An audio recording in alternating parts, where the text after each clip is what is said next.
New today, President Trump says he's open to the possibility of adding music mogul Sean Diddy Combs to his list of pardon recipients.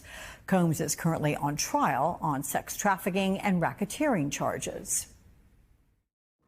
He used to really like me a lot, but I think when I ran for politics, that relationship busted up.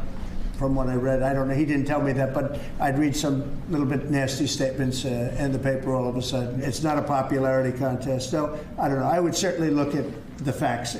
If I think somebody was mistreated, whether they like me or don't like me, it wouldn't have any impact. Joining me now, Omarosa Manigault Newman, former star of The Apprentice, former communications director for the Office of Public Liaison in the first Trump White House, and author, of course, of the best-selling book, Unhinged, an insider's account of the Trump White House. I'm going to offer you congratulations in just a second, but Sean Diddy Combs, really? Have you been following this trial and how really just awful on so many levels it is? Hey, Alex, look, I'm not surprised because remember, Donald Trump is not just the president of the United States, but he's the producer of the United States. He thinks that he's still operating as a producer in reality TV. He's going after headlines, shock and awe. But if you look really deeply at these allegations against Sean Combs, I think that he would be more reluctant about proactively offering a pardon. Do you detect a whimsical element at all to him doing this, these pardon decisions? I mean, they just kind of, it's hard to understand the reasons and being concrete at the root of them. Well, I think that in the first administration, he really waited too late to use his pardon power effectively. And so I can see that now he's going to leverage it. Anytime he wants to change the news cycle, get some headlines, get some attention, he'll just throw out a shocking pardon like what he did with the Chrisleys this week. I mean, that's all everyone talked about. So yes, he's going to leverage that clemency power that he has a little more this time than he did in the first administration. You know, you mentioned the Chrisleys. Let's hear from Trump's pardon czar and one of the stars of the Chrisleys after the release. Here it is. Yeah. They call them the Trumps of Georgia, but they were certainly over a sentence. I know that they're going to use their voices and their platform to uplift the president's agenda. Even though this pardon has happened, I still was convicted of something that I did not do. Do I have any remorse? I would have remorse if it was something that I did. Okay, so earlier we heard Trump say it doesn't matter whether the recipients like him or not, but this is a life-changing gift. And wouldn't you expect those pardoned to be fierce advocates for Trump, maybe for the rest of their lives? Well, his daughter is actually a very fierce advocate for Donald Trump, and she is very proudly a member of MAGA. And she's the one that went to Mar-a-Lago and advocated for her parents to receive this pardon. So he did get the praise and the admiration that he wanted in exchange for this pardon from his daughter.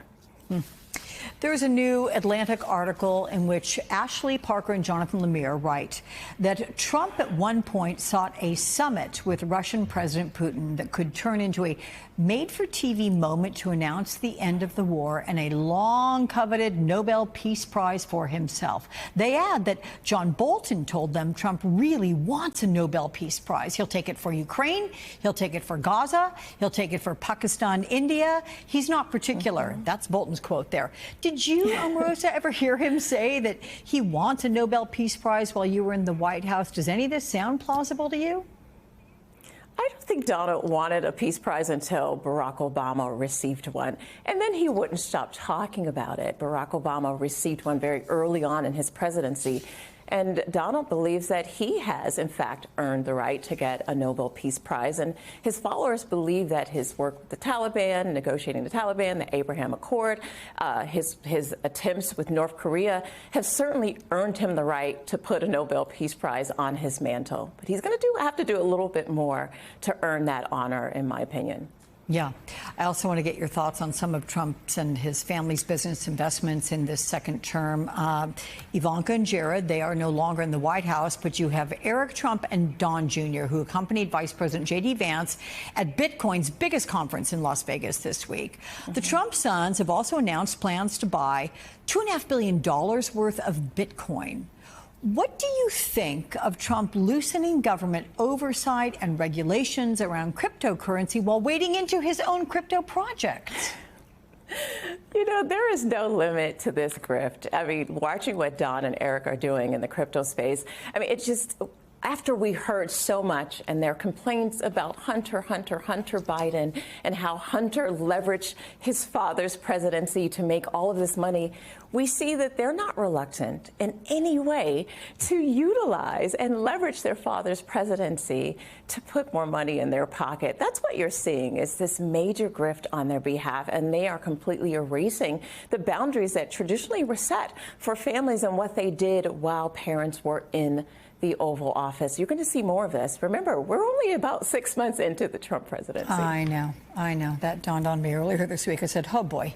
Could it be that Trump's interpretation of presidential immunity that was given to him from last year's Supreme Court decision might be playing a role in some of his personal business decisions? Again, personal business decisions, but presidential immunity extends in his mind? You know, what I've seen with Donald since that decision has come down is that he's just tearing apart what we traditionally saw presidents do while they're in the Oval Office. Donald Trump wants to leave the Oval Office wealthier than when he came in, and that means that he is going to strike deals that most presidents would never even think about, that he is going to blur lines that presidents have never done, but more importantly, he's going to utilize that idea of immunity to do whatever it is that he wants because he believes that he's not accountable to anyone.